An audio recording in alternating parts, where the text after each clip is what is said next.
I found out that the RX 9070 XT is a total beast in Doom the Dark Ages, as far as performance. Yesterday, I dropped my first performance slash tech review video on the game looking at the RTX 4090, and next I chose to look at the 9070 XT, and I was seeing similar numbers to my 4090 surprisingly. Now I get it, numbers isn't everything these days, it's just one part of the story, as you'll get to see, but I wanted to focus a small part of this video to comparing these two GPUs, and then we'll focus entirely on the 9070 XT. Just a quick disclaimer before we begin, the key for the game was provided to me by Bethesda and Keymailer for purpose of review. Unlike Doom Eternal, Doom the Dark Ages is actually quite a bit more demanding. For example, this area here was a very demanding area in the game we looked at yesterday. This is on the RTX 4090 at native 4K with the Ultra Nightmare preset. So this is everything maxed out. As you can see, the 4090 is actually capable of maintaining 60 to 65 FPS most of the time here. And yeah, it's very demanding. Now, if we take a look at this same exact area on the 9070 XT, we have the 9070 XT on the left and 4090 on the right.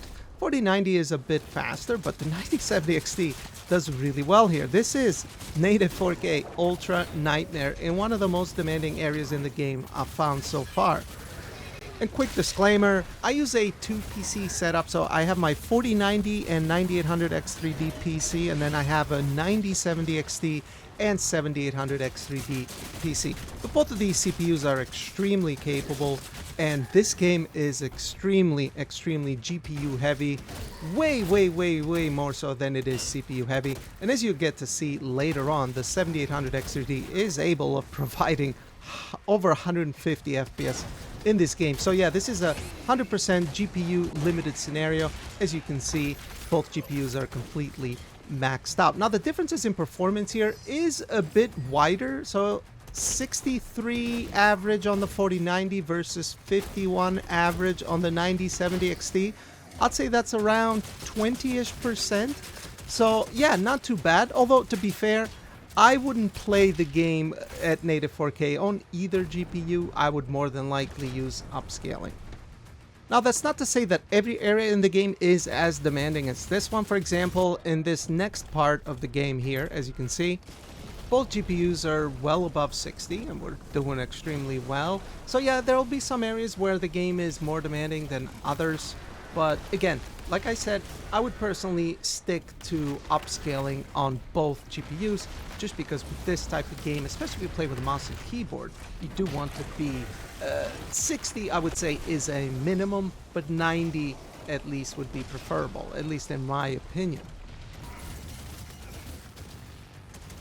And with that 90 FPS target in mind, if we set DLSS to quality and FSR to quality, we do actually achieve that. I went back to the starting area with a lot of the weather effects, very heavy area, big encounter. We have DLSS quality on the 4090, FSR quality on the 9070 XT, and both GPUs do extremely well. 4090 is a little bit above 100 FPS average, with the 9070 XT is somewhat close to 100 FPS, averaging around 90, so both games feel extremely fluid to play. So yeah guys, solid performance from the 9070 XT here, being able to hang with the 4090 somewhat. These are the numbers I was seeing while playing yesterday that made me think spending a bit of time in this video to compare the two would be pretty interesting, and I do find it interesting. Now, numbers aren't everything though, and when it comes to image quality, the 9070 XT does fall a little short, and it comes down to FSR basically. At 4K, FSR quality actually doesn't look too bad. The only downside about it is that it has some noticeable flicker. DLSS quality looks really good, and actually the TAA implementation in the game actually looks pretty good as well. And as far as ghosting, which can often be an issue with DLSS and FSR, it's not in this game. There is no ghosting that I've noticed. And this game is a lot of flying bright particles with dark background. And as you'd expect, if you drop down to FSR Performance, well, it looks noticeably worse, which of course gets even worser if you're in motion. And if we make 1440p our target resolution, well, that gap between FSR and DLSS or native TAA gets even bigger, noticeably so. So hopefully we can get FSR 4 in the game, although I hear there needs to be a bit of groundwork because of Vulkan, but I'm not entirely sure about that. Alright then, so let's get back to the 9070 XT, which was supposed to be the main focus of today's video anyway, but because of its impressive performance, I wanted to show you guys how it compared to the 4090, and it is quite impressive. At native 4K, there will be a lot of cases where things look pretty good, like in here for example. Native 4K TAA, we're over at 80 FPS.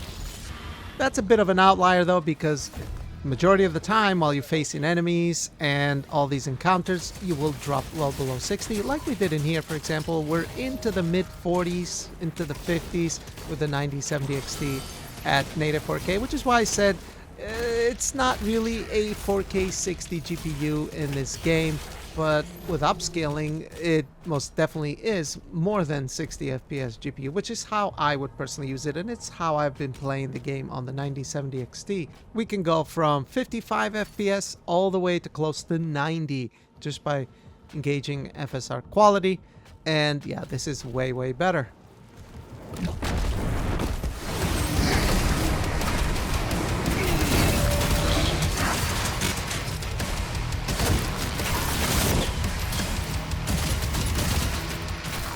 Well, as you guys saw in the 4090 comparisons, right, it looks like the 9070 XT with upscaling is able to provide an overall 90 FPS experience. I would say maybe 80 FPS is the minimum, depending on the encounters, but we look at some very demanding areas.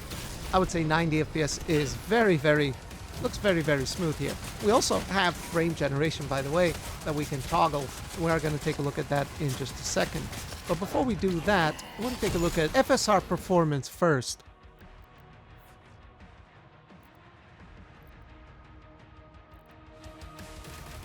So we're back inside one of those hell ships, or whatever you want to call it. Previously here we were getting around 80 or so FPS with FSR Quality, and now we're at around 110, 120 FPS.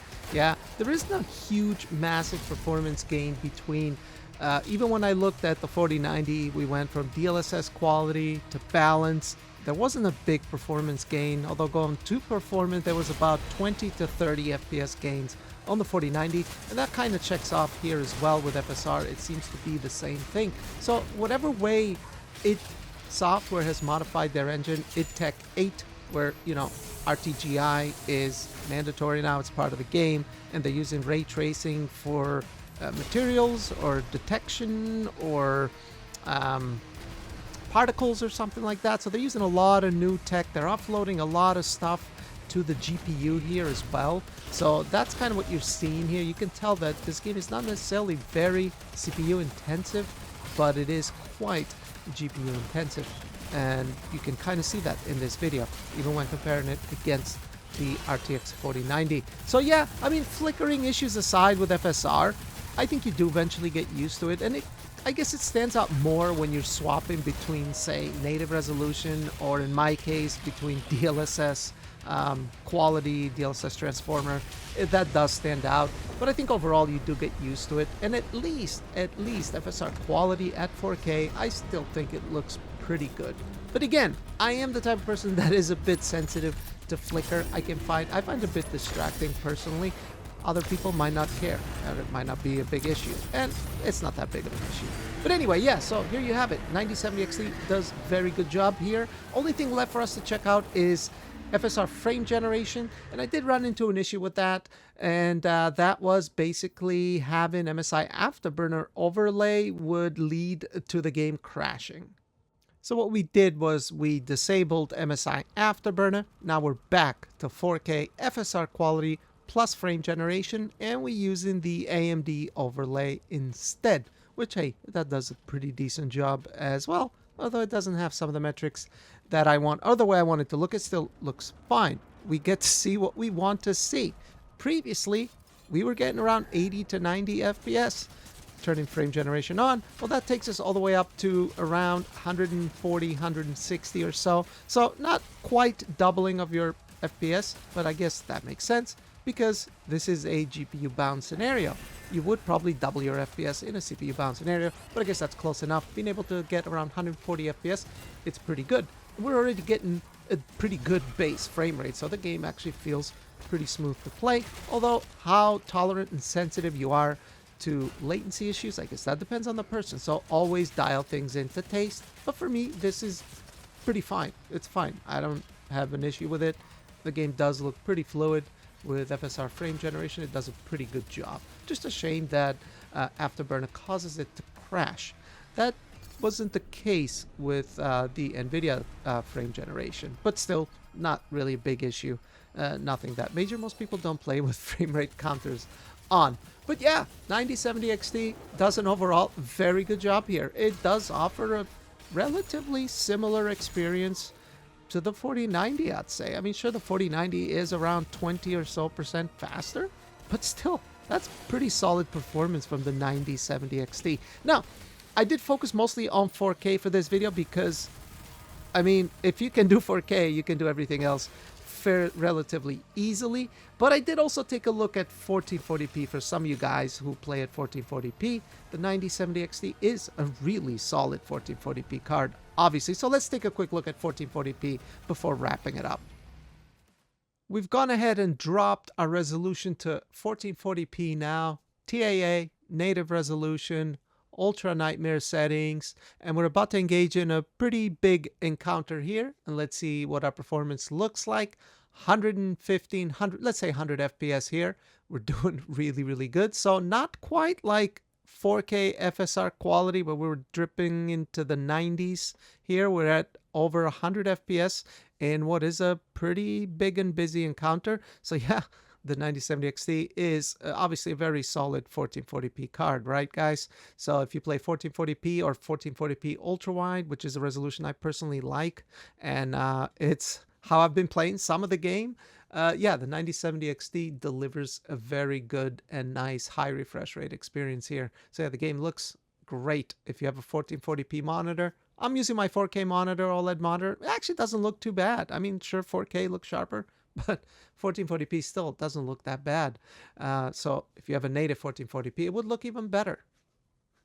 But yeah, we're averaging over 100 FPS. And before wrapping up the video, let's also take a look at 1440p with FSR Quality and see how much more performance can we squeeze out of this. And here we go, guys. 1440p with FSR Quality. We're at around 145 FPS. So as you can see, the 7800X3D is able to deliver a ton of performance as long as we have the GPU power to do so. So to anyone that was maybe thinking that having a 7800X3D with a 9070XT was somehow a disadvantage because the 4090 had a 9800X3D because I used two PCs, it's nonsense. As you can see, the 7800X3D is extremely capable, and we're still GPU bound, by the way. If you can see, the 9070XT is pinned at 99% to 100%. So yeah, it's just nonsense, guys. The 7800X3D is still an extremely capable gaming CPU, and with the new games, especially ones with ray tracing, chances are you're gonna be GPU bound, and in Doom Eternal that appears to be the case.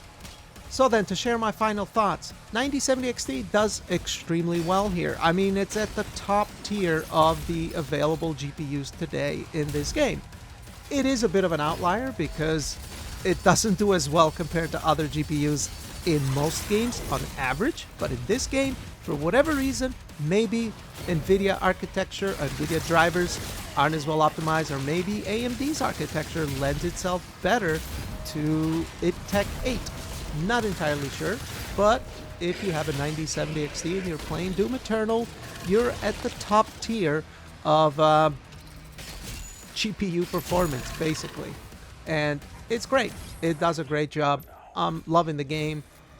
Playing it on a 4090 and my 9070 XT PC, the game is absolutely a joy to play. Looks great, runs great. I hope we can get FSR 4 in the game, whatever it takes, because it would improve on FSR 3's flaws, and it would be a nice upgrade. So yeah, that's going to be it for this video, guys. Leave a comment down below and let me know what you think. I do appreciate you guys watching and liking the videos and subscribing. Thanks. Bye-bye.